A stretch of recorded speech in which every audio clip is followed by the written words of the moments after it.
Por la Corriente, un podcast de mentores para mentores, donde compartiremos historias que inspiran la transformación de la educación. Bienvenidos a Por la Corriente. Hoy vamos a conversar sobre el juego como una de las premisas de las pedagogías activas que promovemos en Cosmo Schools y su relación con los ambientes de aprendizaje, la tecnología y la innovación educativa. Mi nombre es Estefanía Marulanda y desde el equipo de aprendizaje acompaño el arte del cuerpo y sus múltiples dimensiones. Quiero darle la bienvenida a Mónica Ospina y a Luis Carlos Sarmiento y agradecerles por unirse a este espacio. Mónica es licenciada en Artes Plásticas y magíster en Primera Infancia. Tiene grandes intereses en la investigación con la primera infancia, el juego, el arte y los ambientes de aprendizaje. Su investigación de maestría se centra en las narrativas de los niños y las niñas en ambientes de aprendizaje desde una perspectiva del desarrollo humano.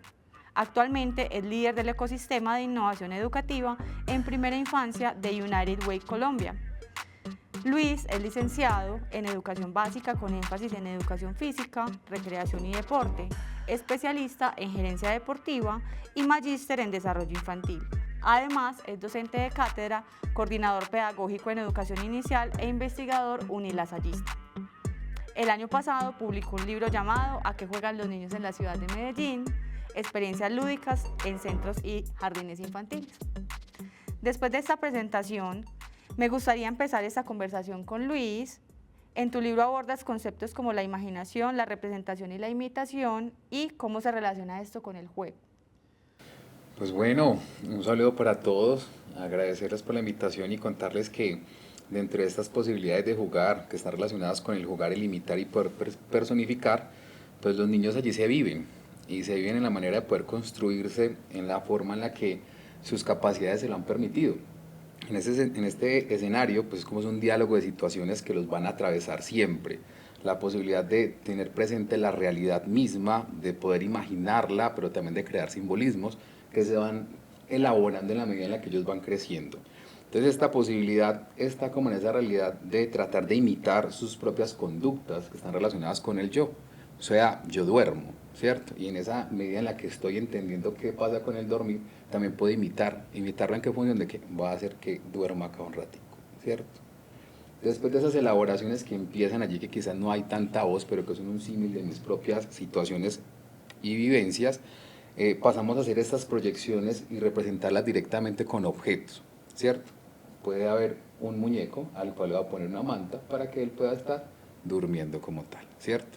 Y se generan pues como frente a un objeto. Luego podemos hacer esas combinaciones que están en esa línea de poder proyectarlo e imitarlo con objetos nuevos.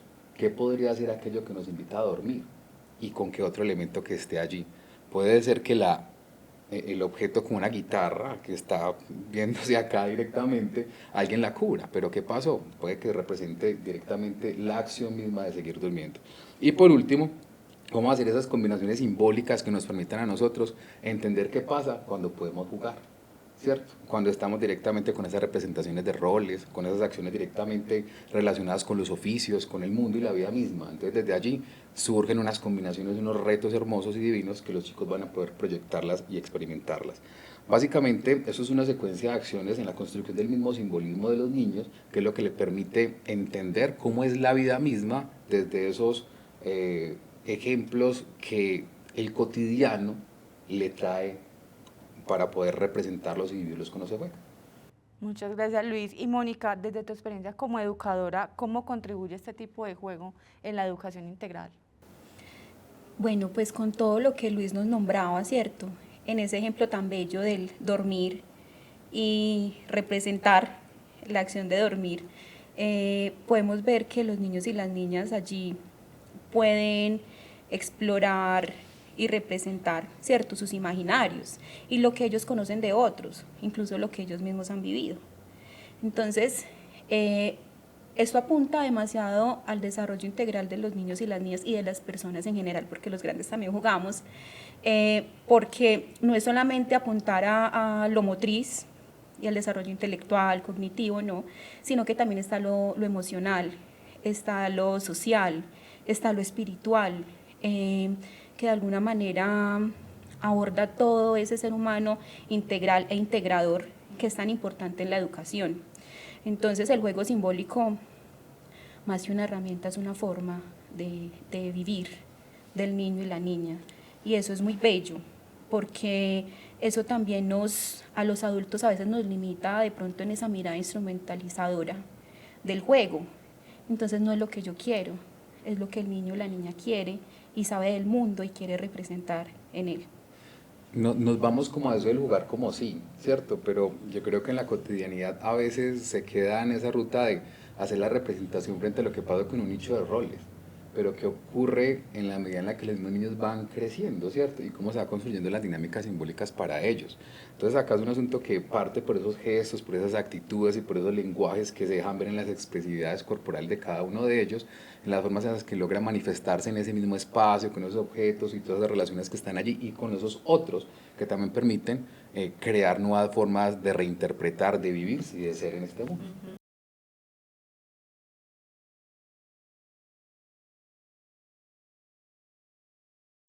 Pues ve, instalar es un asunto muy bello. A nosotros nos encanta, Moni también como línea de artista es quien nos regala a nosotros esas experiencias de decir, hey Luis, ven, pensate por este lado tal cosa, por este otro. Pero en esas referencias que nosotros tomamos como artistas que son Javier Abad y Ángel Ruiz de Velasco, hemos podido aprender entre esa instalación de juego líneas que están relacionadas con aspectos del simbolismo. Y vemos que desde allí tomamos esa instalación de juego como un espacio o un lugar para el encuentro, para las infancias, ¿cierto? Un espacio para poder crear y co-crear, un asunto de donde está el encuentro, donde está la relación, como lo planteaba ahorita, con ciertos objetos que nos permiten en este caso crear escenarios para que los chicos puedan vivirse desde allá. Dentro de esas experiencias que realizamos en Ciudad el año anterior con un proyecto denominado Aprendizaje a través del juego, tomamos 3 elementos principales como una triada de objetos entre cajas, toallas y pelotas. Y nos damos la posibilidad de observar qué pasa cuando los chicos juegan, ¿cierto? Entonces esa relación es propiamente de lo que les decía ahorita como el dormir, pero en este caso de tender la toalla frente a ¿qué? Frente a la misma caja pequeña que teníamos, pero a su vez de poder elaborar construcciones verticales con las cajas, pero también de poder hacer construcciones horizontales y de crear otras secuencias y otras narrativas que se van en piso, pero que también los chicos en acciones colaborativas se generan, ¿cierto? Entonces, nuestro papel más allá de disponer el objeto y el espacio que está allá es entender qué pasa con esas dinámicas y relaciones que están allí, cuáles tienen mayor sentido y significado para los niños, no tanto para nosotros, sino para los niños en esos momentos en los que se atraviesa su curso de vida, ¿cierto? Para cada uno de esos momentos en el desarrollo como tal.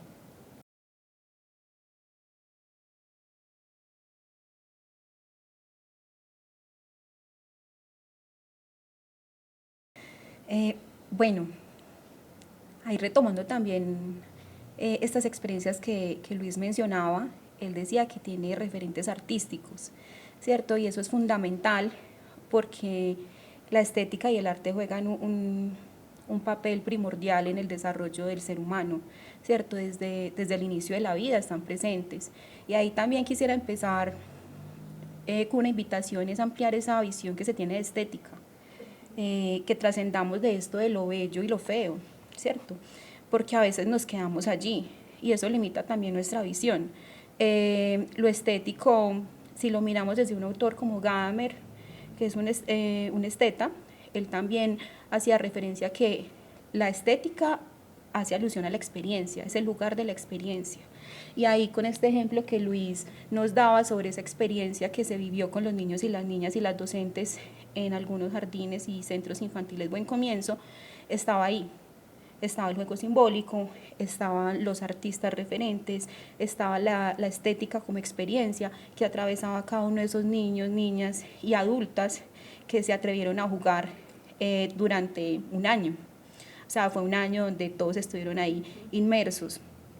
Entonces la estética como tal nos permite y nos invita a vivir, a estar ahí en ese lugar, a que nuestros sentidos estén dispuestos y atentos, y que algo que un adulto propuso desde una instalación armónica, con una composición, con unos colores elegidos, eso permita que yo me identifique ahí y que yo quiera encontrarme en ese lugar. También con este autor, con Gadamer, él tiene una parte de un texto de él, de Juego y Símbolo, donde él dice que la obra de arte se completa cuando el otro llega y juega ahí.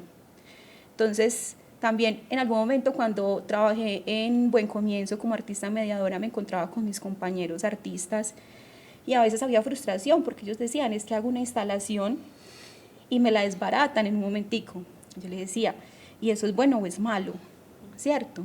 Porque ¿qué pasa cuando uno como educador dispone algo y nadie lo mira? Nadie lo toca, nadie quiere acercarse. Está incompleto, ¿cierto? Entonces siempre es esa invitación a disponer y disponerse para el otro e invitarlo y provocarlo para que complete eso que está allí desde su experiencia. Pero, y Moni, hay algo que también es muy bello replantearlo, y es que no solamente es pensar la instalación como algo bonito en la forma en la que se dispone o en esa misma composición para la fotografía, sino que es que aquel que logra proyectar el escenario para que se pueda jugar es corresponsable también de vivirse con los chicos en ese mismo lugar. Implica estar totalmente dispuesto a nivel corporal, a nivel de su disponibilidad lúdica y en líneas afectivas para entenderse con el otro. Entonces, no es que dispongo y me voy a ver qué pasa, no, es que yo también estoy en esa línea de observación, de documentar, de escuchar, de entender las narrativas corporales que están allí, las relaciones entre ellos, las formas en las que utilizan el objeto, la manera, el tiempo que pasan, las necesidades individuales de cada uno, puesto que desde allí queremos es que trabajen esa posibilidad de jugar de manera autónoma e independiente, que no sea el adulto quien condicione, sino que para eso crea el escenario. Entonces muchos llegan y es como, ¿y qué puedo hacer acá? De manera anticipada podemos decir que pueden pasar mil cosas, ¿cierto? Y si ya estamos claros, lo que pase es un asunto de todos. Y desde allí, como les decía ahorita, es la posibilidad de vivir y de vivirse en la medida en la que se va jugando, con un escenario de juego como puede ser una instalación completa. Sí, es esa experiencia estética como acto sensible, como poderse conectar y profundizar como con eso que está pasando ahí, sin límites y sin reglas, sin como eso que nos cierra pues como las posibilidades. Y claro, y hay que decirlo, a veces podemos salir con cualquier cosa, entre comillas, considerando que cualquier cosa tiene el valor para poder trabajar en línea e instalar, ¿cierto? Pero a veces tenemos que ser también como curadores de lo que ponemos allí. Y podemos hacer esa experimentación, claro, para determinar que esto no va, esto sí va, pero no con el ánimo de que siempre vamos a llegar con algo que cambie, ¿no? Porque cuando jugamos en instalar en líneas simbólicas son unos elementos que pueden nuevamente volver a ese escenario para que los chicos encuentren nuevas maneras de resignificar lo que pasa con él, porque cada vez se aprende y la idea es que no transiten y tener como esa relación de que aunque muchos objetos son necesarios y pueden estar allí, es tener como ese cuidado, esa precaución de que todos no van a servir para lo mismo, que hay líneas de instalar en línea simbólica, que hay líneas de instalar en temas de arte, y usted que es la tesa del arte. Y es que ahí es importante también entender que los educadores todo el tiempo estamos haciendo elecciones estéticas, ¿cierto? La forma en que yo, o sea, es una caja, pero la forma en que yo dispongo esa caja, el lugar donde yo dispongo esa caja, si decido pintarla, si decido usarla en su color natural, todo eso es una elección y es una elección estética que va a invitar al otro. Entonces también es pensar y de pronto reconocer que las cosas no son tan al azar, ¿cierto? Y también darnos nuestro lugar ahí en esas propuestas que hacemos. Como en esa experimentación y que los niños también llegan a dar su toque final de manera muy libre.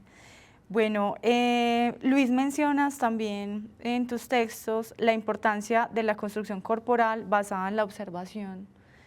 ¿Qué le recomiendas a un maestro para que valore el cuerpo de los niños como un todo?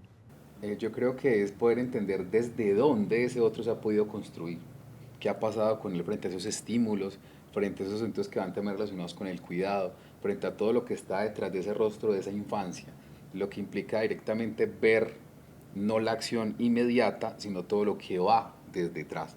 Y nosotros como maestros que acompañamos, crear los mejores escenarios y propuestas que permitan a ese sujeto desenvolverse y apropiarse y tener mayor seguridad y confianza frente a sí mismo, en esa construcción de esa identidad, de esa comunicación, en ese entorno que se permite como explorar.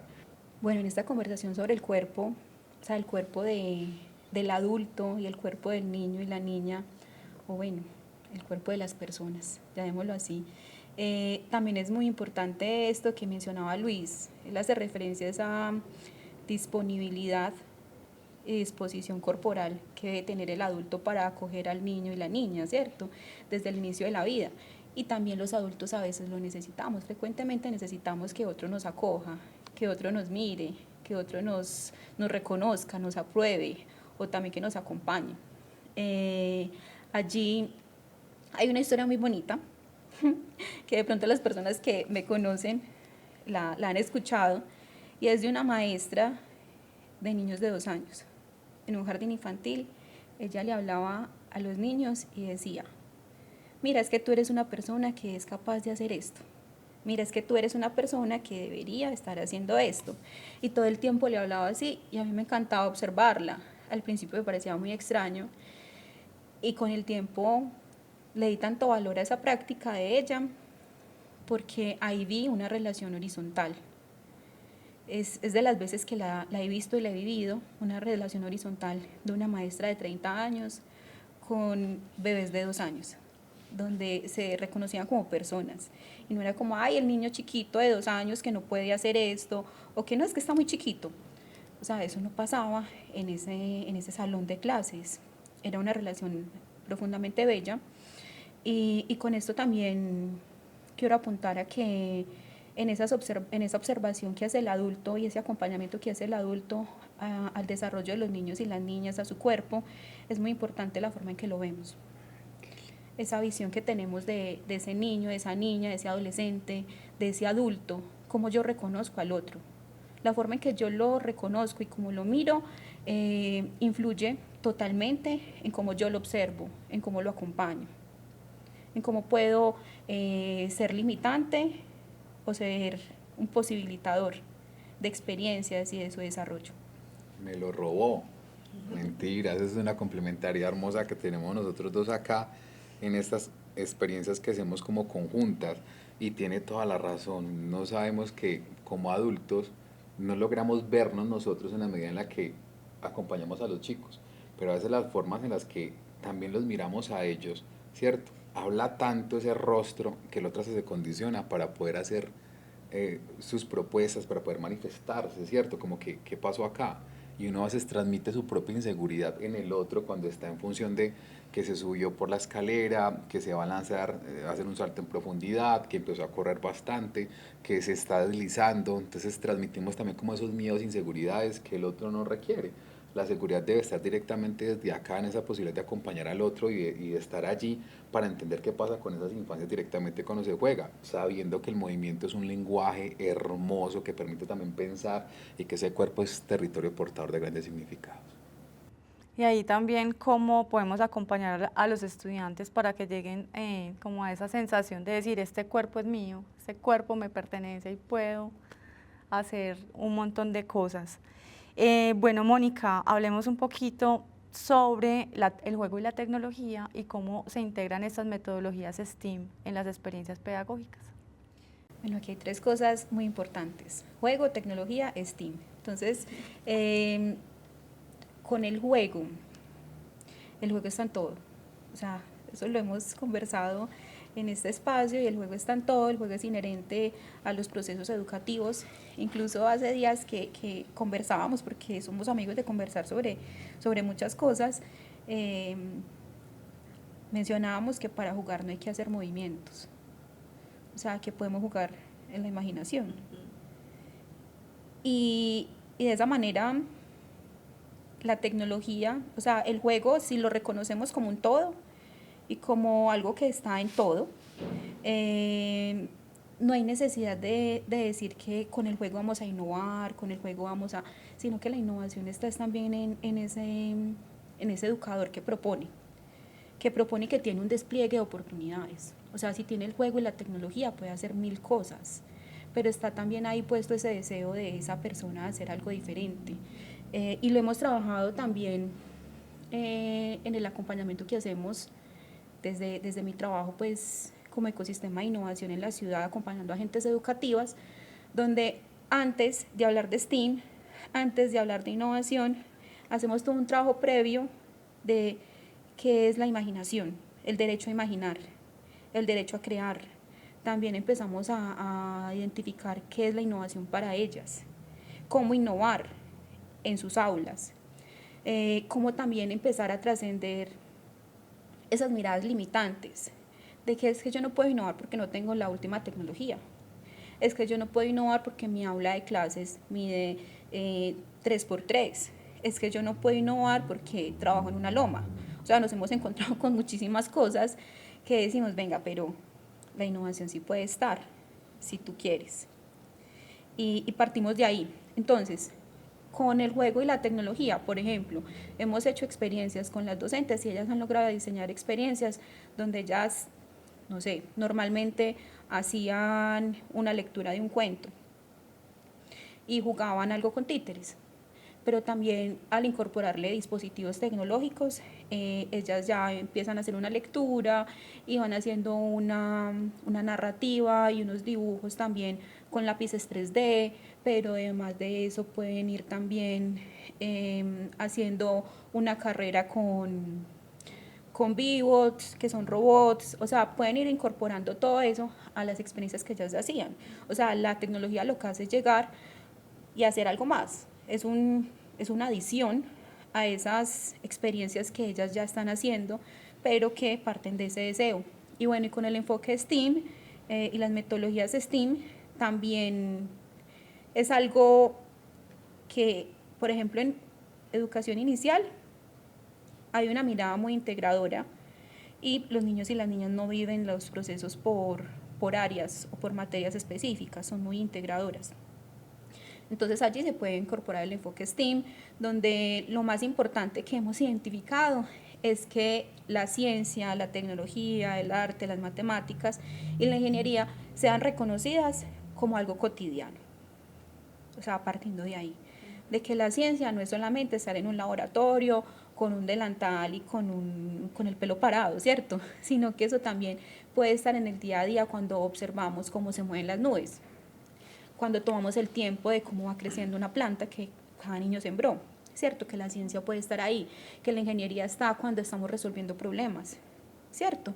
Entonces, siempre llevamos como esto a lo cotidiano para las agentes educativas y las docentes para que lo reconozcan de esa manera y puedan acompañar a los niños y niñas.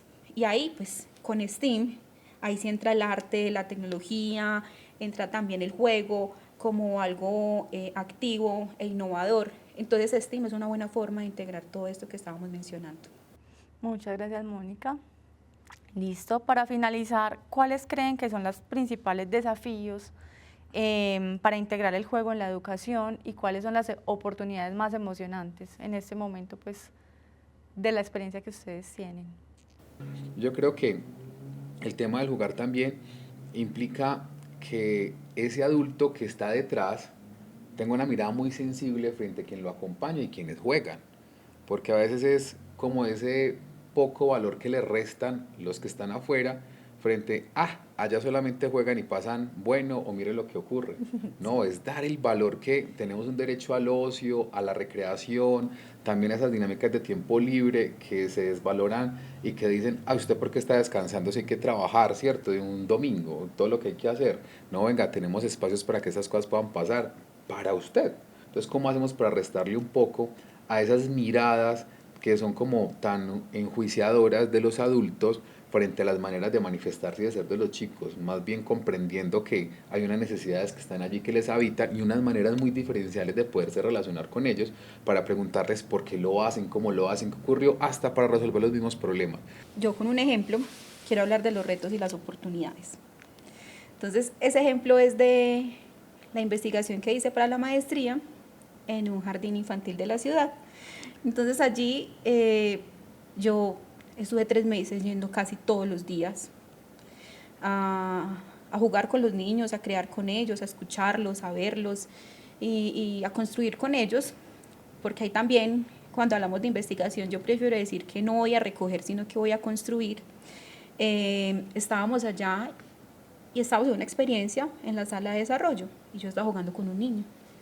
Estábamos jugando con tubitos y bueno, cuando empecé a darle el afán, y yo le dije, pero ¿cuál es el afán? ¿Qué pasa? Y él empezaba a recoger y no sabía qué hacer. Y yo le decía, pero ¿qué pasa? Ven, juguemos. Me decía, es que necesito terminar ya porque me quiero ir a jugar. Y yo le decía, ¿y qué estás haciendo? O sea, yo me sorprendí, yo dije, ¿pero qué estás haciendo? Y él me dijo, la experiencia de la profe. Entonces, una experiencia que una docente diseñó, donde el juego era lo central, el niño no lo reconoció así. El niño ya sabía que eso era una experiencia que la profe había hecho desde su interés y que él simplemente estaba ahí cumpliendo su horario, porque también me hablaban de los momentos del día, o sea, ellos son muy inteligentes y se saben los momentos del día y saben qué pasa en cada uno. Y también saben dónde está el juego de la docente y dónde está el jugar. Entonces, a mí eso me sorprendió bastante y cuando empezamos a hablar sobre el juego que él quería, era el juego de correr, el juego de salir, de montarse en una silla mecedora que había, o sea, quería hacer un montón de cosas con su cuerpo que efectivamente en la sala de desarrollo no podía. Entonces acá la oportunidad que yo veo es para los docentes y los educadores de replantear, ¿no es cierto?, de aprender de los niños y las niñas, de escucharlos, de abrir un espacio también en nuestros horarios, en nuestro currículo, para el juego desde el yo quiero al yo debo, ¿cierto?, como transformar esa mirada. Entonces un reto es que como educadores soltemos un poco, ¿cierto?, que soltemos un poco ese control y empecemos a darle lugar a ese otro que puede tener 1 año, puede tener 2 años, puede tener 15, puede tener 20. El reto también está no solo en la educación básica, sino también en la educación superior, donde los docentes también debemos abrir esos espacios de juego, de reconocimiento del otro, y también donde debemos promover un juego no tan instrumentalizado, sino más libre y más desde el ser. Nos pone a nosotros en un segundo plano, ¿cierto? Pero cuando estemos en ese segundo plano no quiere decir que estamos fuera. Estamos en el segundo plano es por la posibilidad de observar todo lo que acontece allí, porque de nada vale dar esas opciones para que puedan jugar sin que no esté, también como les mencionaba ahora, el hecho de poder vivirse en conjunto. Entonces, ¿qué observo yo cuando los niños juegan de esa manera libre, ¿cierto? Y de darle también ese sentido y significado a lo que es jugar de forma libre, porque eso es posibilidad de manifestarte como vos necesitas y querés, dando allí también como una pequeña premisa frente a lo que acontece con ese aprendizaje a partir del juego y ese jugar a aprender, ¿cierto? Muchas veces son unas líneas que entran como a didactizar o en una relación propiamente de que tiene que aprender esto mientras se juega, pero no leemos todo lo que pasa o todo lo que se aprende cuando en realidad están jugando también en lo que ellos consideran.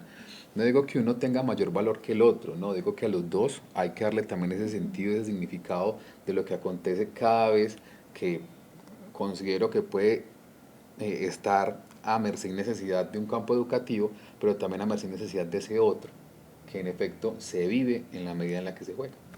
Muchas gracias, Luis. Y en Cosmo también venimos preguntándonos también sobre el juego libre, todas sus posibilidades, entendiendo que va más allá de lo pedagógico y también haciendo estas reflexiones y estos encuentros para hablar de este tema. Agradecemos a Mónica y a Luis por aceptar esta invitación a Cosmo, a compartir su experiencia y sus conocimientos, y ha sido una conversación muy enriquecedora que nos ha brindado una visión más clara de cómo el juego, los ambientes de aprendizaje innovadores y la tecnología pueden transformar la educación.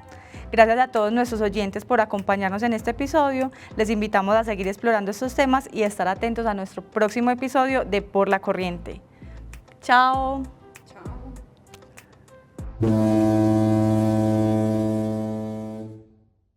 Por la Corriente es una producción de Escuela de Mentores de Cosmo y hace parte de nuestra estrategia para formar una comunidad mentora expandida.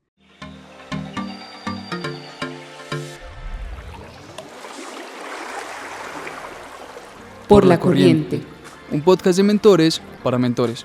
donde compartiremos historias que inspiran la transformación de la educación.